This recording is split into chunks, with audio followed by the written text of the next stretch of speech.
Does the timing of this move surprise you in the sense that it preempted even? We know that the legislation is set to be passed later on today. No one has seen the text of it that we've spoken to. It's somewhat surprising, but not completely, because essentially the administration, including Secretary Pompeo, are looking for excuses to blame China, because I think it's partly campaign rhetoric. But if you look closely at the actions the administration took, the Commerce Department took, they deal with the sensitive technologies that are arguably exports to the United States is selling to Hong Kong, arguably going into the hands of the PRC. And so it's basically a national security and technology action by the United States, but it's not great, it's not large, but it's significant. So we've been talking about how this really does play into the campaign playbook as we head towards November, obviously linked in with the president's remarks about the origins of the coronavirus and the blame game there. So how tenuous is this relationship now, and what kind of response would you expect from China? China will respond. It will not be a major response, because this is not really a major action taken by the United States. China has to save face, so they will respond. I think it's important to remember, though, that Hong Kong is not as nearly important to China today as it was back during the time of the handover in 1997. Back then, Hong Kong was roughly 20-25% of Chinese GDP. Today, it's less than 3% of China's GDP. Essentially, I think China is just slowly tightening the noose under the 1997 law, the handover law, and there's not much, frankly, the U.S. can do about it. Actions the United States takes will tend to hurt Hong Kong, maybe China a little bit, not a lot, but Xi Jinping basically just shrugged his shoulders. He doesn't care that much. U.S. sanctions aren't not going to change his behavior at all, and in fact, frankly, because he knows that, Xi Jinping, that he won't change his mind, and he knows the United States is not going to take major actions. It kind of makes the United States a little bit weak in its efforts on Hong Kong. U.S. does not have a lot of leverage.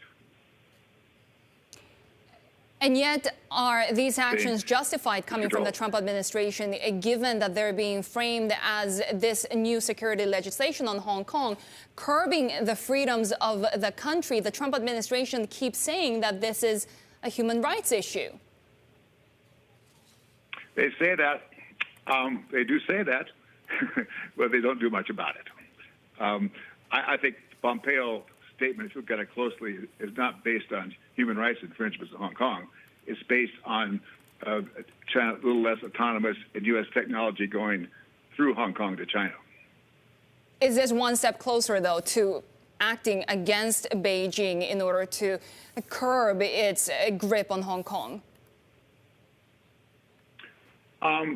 Well, it is a step in that direction, but frankly, this action is not going to change China's behavior at all.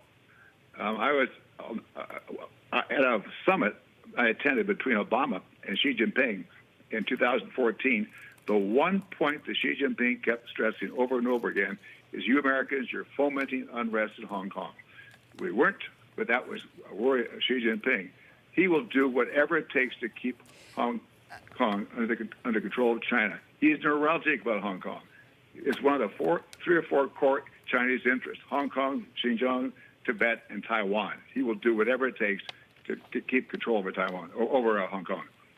But you just said it. Even you let it slip, Taiwan, right? I think the issue right now is the growing concern that Hong Kong is just the start. And we have seen Beijing's really hardline stance coming against not only Hong Kong, not only the United States. We have seen the banning of barley imports from Australia, Canadians being detained over the past year.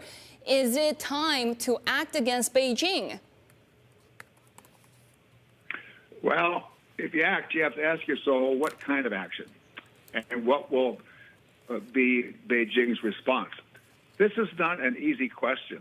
The U.S. and China are joined together at the hip economically. We both need each other. Australia and China economically need each other. Essentially, we're at a point in world history where a rising power, China, is rubbing up against the established powers, the United States and the Western world, and it's causing great anxiety in the Western world because we're not used to this. We Americans are not used to having another country rising up, maybe even more powerful, a large United States. And we have to figure out, the two of us, China and the United States, how to deal with each other, how to work with each other. There's going back and forth. It's just causing deterioration. It's causing problems. It's not solving problems. It takes a lot of wise people with gravitas and heads screwed on straight, feet on the ground, just being cool about this and not call each other names to figure out a way for us to work together. China's not going anywhere. China's always going to be there. We have to figure out a way to deal with China. Right, Ambassador, we keep talking about this as the great strategic competition of our time. How has the pandemic changed this? And essentially, it sounds like you're saying there's not much anyone, including the US and its allies, can do about the ascent of China. Well, there's a lot we could do about rising China. A lot. We have to, first of all, be strong at home. The best foreign policy is a strong economic policy at home. Second, we have to work with our allies. China's very good at dividing and conquering. We've let that happen over the last 4 years. We can't let that continue to happen.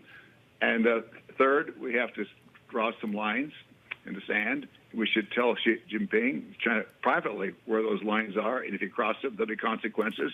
And we have to be able to convince China that if they do cross the line, that we're to stand up behind those consequences. We've done this in the past in other areas, and I can name examples. When you stand, basically, China's going to keep on coming until it's checked either internally or externally. We can't do a lot about checking China internally, but we can do a lot about checking China externally. That's just by working together, allies, Western countries, and figuring out where we can work with China, where not. That way we get China's respect. It comes down to respect. We have to get to the point where China respects the United States and respects the Western world. We're not there yet. I think, to be honest, they somewhat disrespect the United States now. They see President Trump very mercurial, changing his mind. They think Trump is accelerating the U.S. decline. I'm not making a political statement here. I'm just saying, talking to my friends in China, that's what they tell me. And we have to stand up in a concerted way.